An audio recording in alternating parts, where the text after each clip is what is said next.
So, computer technology makes a lot of people feel stupid. And that's wrong. That's terrible.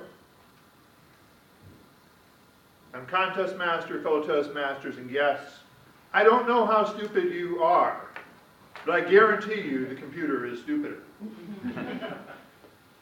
Technically, we shouldn't blame the computer. The computer would be happy doing math all day and long. It's these computer programmers who've written layers and layers of software to make the computer understand what you type into the keyboard, display pictures on the screen. So if it doesn't do it right, you have a computer programmer to blame. And I say that as somebody who moonlights as a web software programmer, even though my degree is in journalism. Now, who would be stupid enough to use software written by somebody who has a journalism major? Turns out that some people would, as long as the software works, and mine does, sometimes. Other times, it fails spectacularly, with error messages in 40 feet tall, flaming letters saying, "Fatal error! Unexpected, something or other, I don't know what to do!" And why fatal error? A little melodramatic. This is a website, folks. If I was writing air traffic control software, if I was programming Da Vinci surgical computers, then we could talk about fatal error.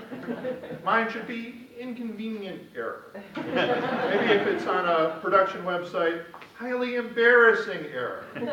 But no, I'm stuck with fatal error. And why is it a fatal error? Why? Because I left out a semicolon. Seriously, the computer reads my instructions and it says, "There's no semicolon here! I don't know what to do! I'm dying!"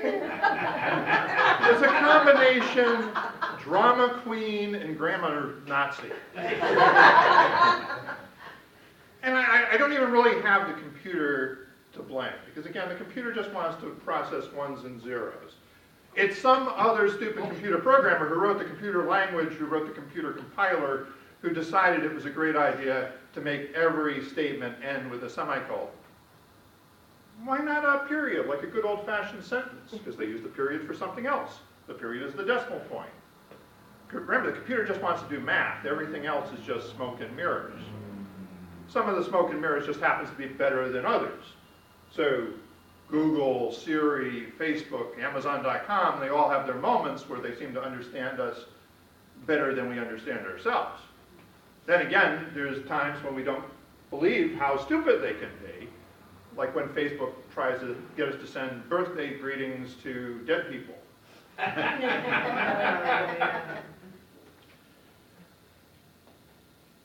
But the problem with software is everywhere now. Do you know the name Mark Andreessen? He used to be a fair-haired computer startup executive. He was the founder of Netscape. Now he's a balding Silicon Valley venture capitalist. And one of his most famous lines is, "Software is eating the world. Every business is becoming a software business, whether or not it wants to be." Software, cyberspace, it's everything. Physical world is just kind of a little byproduct. Now the thing is, software programmers, some of the brightest of them, are trying to eliminate software programmers. I told you they were stupid. They couldn't stop at putting other people out of work, but now they want to have machine language programs. You don't program them anymore. You just train them a little bit, and then they figure out the rest for themselves. But what worries me is people are starting to buy into this idea that software is smart. The software is smarter than we are. This is the reasoning that leads us to self-driving cars. Because people are so stupid and careless behind the wheel, we'd be better off if the cars drove themselves. And of course, this, the other day actually, led to a real software fatal error. As it turns out, Tesla has this feature called autopilot, where you can take your hands off the wheel on the highway, sit back and relax. Well, one of these autopilots autopiloted itself into the side of a semi-trailer truck. Now, it turns out the driver was so relaxed he was watching Harry Potter. Seriously, and what was the autopilot's excuse?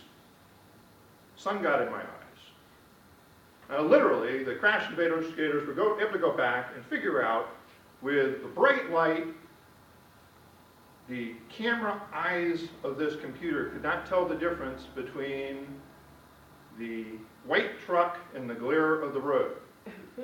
In other words, somebody died because the autopilot wasn't smart enough to go.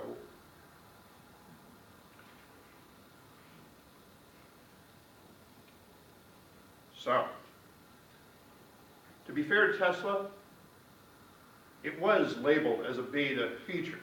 Now, beta software is the kind of software where you might expect the occasional fatal error.